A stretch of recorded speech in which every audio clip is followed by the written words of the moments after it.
Welcome to the Podium Pod, the Pick and Roll's national basketball podcast, as we continue the road to Paris 2024. I'm Adam Webster, and I'm joined today by Pick and Roll feature writer Hayley Wilds. Hayley, thanks so much for joining me for the very first time this season on the Podium Pod. Good to be here, and even better after a good Opals win, a solid win in a warm-up game there. Was a solid win, 75-66 in Segovia against Spain. We need to talk about a lot of different things about this game because we've had quite a few games on the Boomer side of the ledger, and we've had a lot of episodes of the Podium Pod covering those games. There's been a lot of drama. There's been some selection concerns. Not quite the level of drama on the Opal side, which is nice. It's all been relatively smooth sailing, but at the same time, they just don't have the time to be able to form the team, the rotation, the squad that they really want to take into Paris. They have to make some really quick decisions. Yeah, 100%. And obviously the WNBA season does stop for that month to let teams sort of get together. And yeah, the Opals having so many in the WNBA speaks volumes of how good the team is, but also, yeah, it does throw sort of a different aspect to team building. And obviously they've all played together at different times, so they do sort of bond together pretty well. But yeah, it's as this initiation of an Olympic squad, it is their first time together, and it was a pretty impressive hit out, I thought.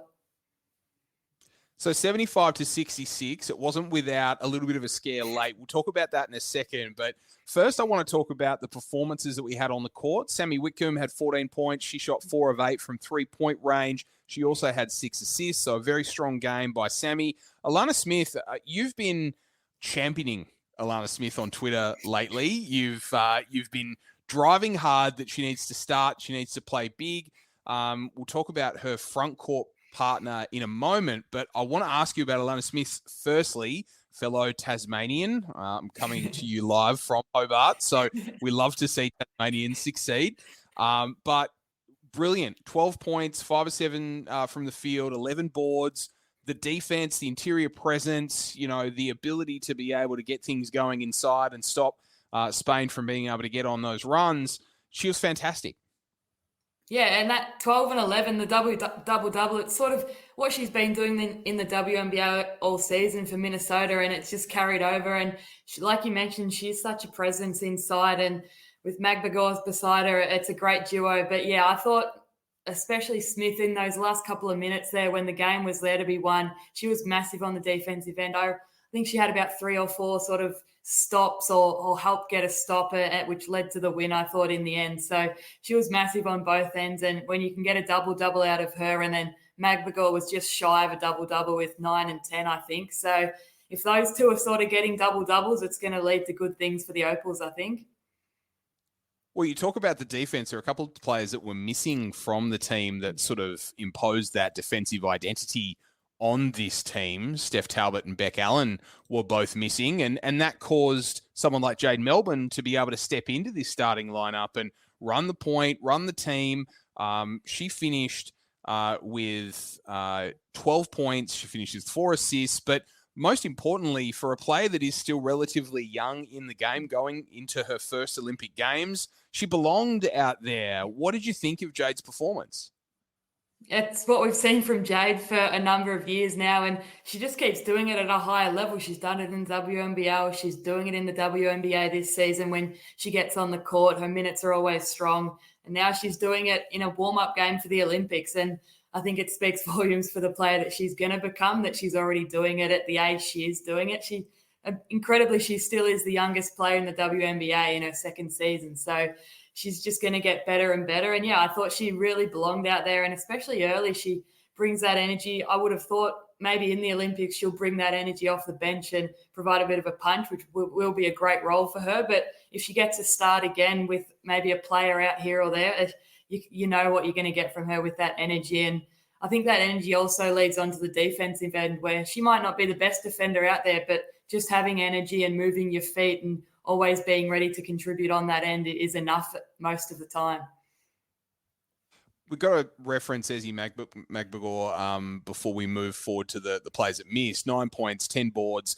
Alanna Smith and Ezi McGregor is a imposing defensive front court.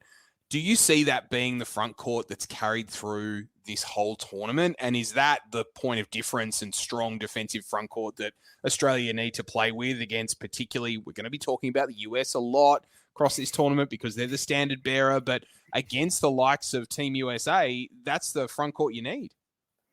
100%, yeah, and I absolutely think they should be the starting front court there, and Smith's earned that right now, and we know Magbagor has too. She's been dominating for the Opals for many years, but I think Smith has earned that right, and I know Sandy's singled out Alanna after the game to say how well she did play, so I'm hoping that sort of leads to even more minutes for Smith, and as you mentioned earlier, I've been high on Alanna Smith and pumping her up, and I think she deserves all the minutes that she gets for the Opals, and when you look at that American team, they're obviously sort of a level above with the star power and just the depth that they have at the front court. But when you look at China, the 2 games against them a couple of weeks ago in Melbourne, without Smith and Magbagor, the Opals more than held their own against Han Xu, who has been a massive sort of rival of Australia for a number of years now, and she didn't look quite as intimidating as she has in the past. So hopefully that sort of leads to good things. And then when you look at who are the other teams in our in the group, Canada, they have a good front court too. So there's good front courts all around, but I would back ours in against most of them, to be honest. I want to ask you about the players that missed, Steph Talbot and Beck Allen. Those two, you would assume, would go into the starting lineup. What does the starting lineup look like for you heading into that first group game against Nigeria on Monday?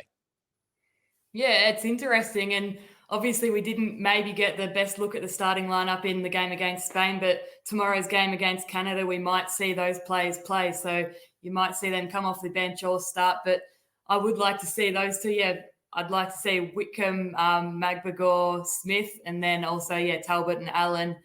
But I wouldn't be surprised if maybe Sandy does go with more of a traditional point guard to start things off. Maybe chuck in maybe a Melbourne I'm not sure Madgen's ready to start. I don't know. She hasn't played a lot in the last couple of years, but I wouldn't be surprised if Sandy does go with a more recognised point guard. But on the other side of that, you have Talbot and you have Whitcomb, who are more than capable of sharing that load. And what the Talbot we saw at the 2022 World Cup was magnificent, and she sort of led the Opals from the front in both sort of the scoring and the assisting. So it's going to be interesting. I'm really looking forward to the starting lineup that Sandy does go with.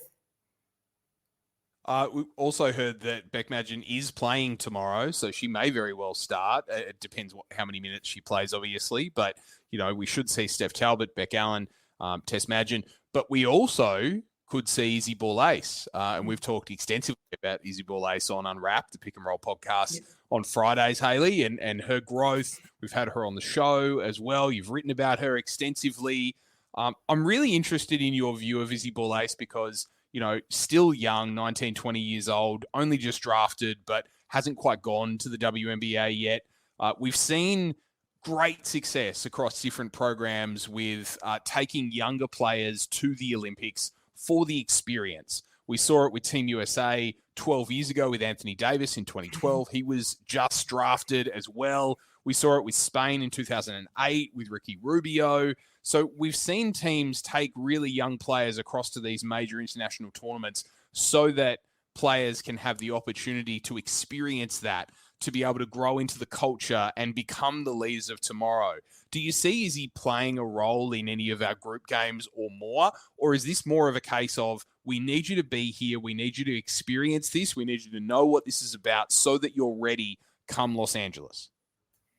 I think it could be sort of a bit of both. Like, she's going to be there ready to contribute. She's proven herself in the WNBL against many of these Opals players. And I think when you look at her season last year, she was an All-Star 5 member and a really sort of almost an MVP level type of player. So she's proven what she can do. But I'd love to see her have a role sort of off the bench where if maybe something's not quite working, you can throw her in and she's going to drive to the bucket like she always does and just create opportunities. So I think she's definitely there to obviously get that experience because she's going to be there for the many more Olympics to come, which is exciting to think about. But I think she's going to be ready. If her name's called, she's always ready. So I think it's exciting that both her and Melbourne are both there for this one together, and they're going to lead the Opals forward for the next decade. Well, leading the Podium Pod this season is Team Feet. We are brought to you by Team Feet. Team Feet offers premium athletic socks for modern teams, however they compete. With sweat wicking cotton, arch support, ventilation panels, and compression stitchings, Team Feet socks are built to outperform. Whether your team is tiny or 1,000 strong, Team Feet unites and excites your players and supporters with their combination of quality and performance. Join basketball teams around Australia and the world by choosing Team Feet. For designs and worldwide delivery, head to teamfeet.com. So, Hayley, when it gets down to it, we've got probably an 8-9 person rotation that needs to be deployed as part of this tournament. Who are those players for you? We won't have you on the show until the group stage, so I won't have a chance to put you on the spot, but I want to hear who those 8 to 9, maybe 10, I might give you a little bit of license to add another one. Who are those players that are part of this rotation and get consistent, good quality minutes in the group stage?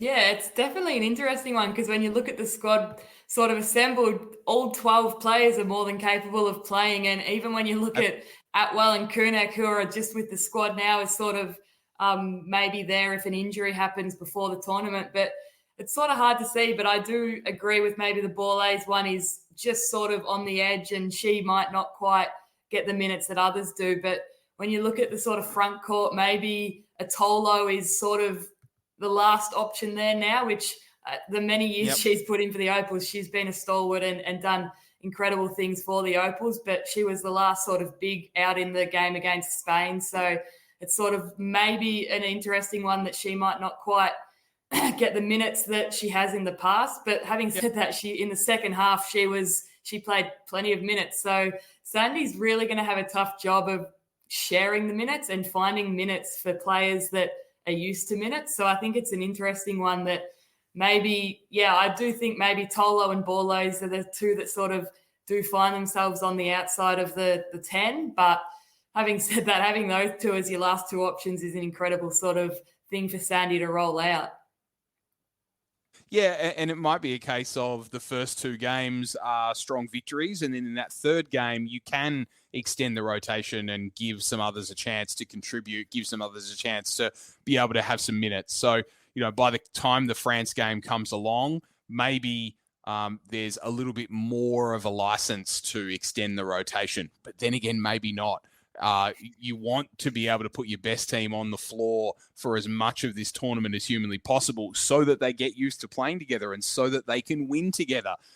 The ceiling for this Opals team is a medal, and the expectation is probably a medal too. So how hard is it going to be able to balance rest, rotation with experience and getting these players out there on the floor together? Yeah, and I think also another player that will be key in that sort of area is Madgen. She may not play the minutes that she has in the past, but she's the best leader the Opals have had for many years, and that's saying a lot about her because the Opals have had great leaders, but Madgen's just, since that 2021 Olympics, which was pretty disastrous and nothing went right, she's stepped up and she maybe hasn't played in the last 2 years as much as she would have liked to because of injuries, but she is there at the forefront leading this team forward. And even if she's playing 5 minutes or 15 minutes a game, she's having a massive influence on the team. Absolutely. So it's going to be really difficult to ascertain who plays, who doesn't. The Canada game later on this evening as we record this is going to be a big preview of that. We're going to see a lot about what does this rotation potentially look like. But for now, a really strong victory against Spain. The other thing I want to talk to you about, though, before I let you go, is that fourth quarter, because that fourth quarter was scary. The Opals just dried up completely. They could not score anything. There was a lid on the bucket. They were making defensive lapses. They were giving Spain open corner threes, offensive rebounds. It was diabolical at different points there, and it was head-scratching because they were so strong for the remainder of the game. Yeah. What do you think about that sort of fade out across that fourth quarter? Because if that happens in a week's time, then we're looking at a team that could be out of the Olympics.